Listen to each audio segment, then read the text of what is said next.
வணக்கம்.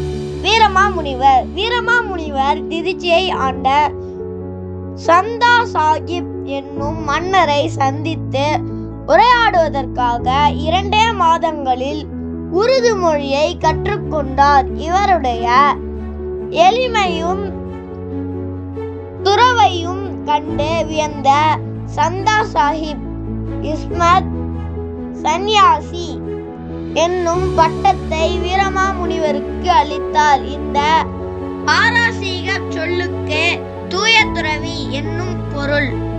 தேம்பா கூட்டல் அணி என பிரித்து வாடாத மாலை என்றும், தேன் கூட்டல் பா கூட்டல் அணி என பிரித்து தேன் போன்ற இனிய பாடல்களின் தொகுப்பு என்றும் இந்நூலுக்கு பொருள் கொள்ளப்படுகின்றது.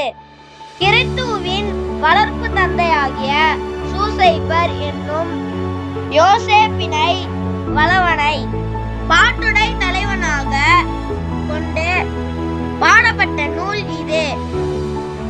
இப்பெருங்காப்பியம் 3 கண்டங்களையும் 36 பாடல்களையும் உள்ளடக்கி 3615 பாடல்களை கொண்டுள்ளது. 17ஆம் நூற்றாண்டில் படைக்கப்பட்டது. தேம்பாவணி.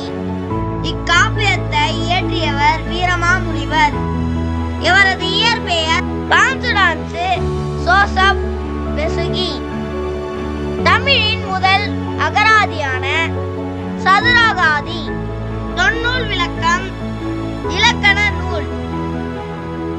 சிற்றிலக்கியங்கள். உரைநடை நூல்கள்.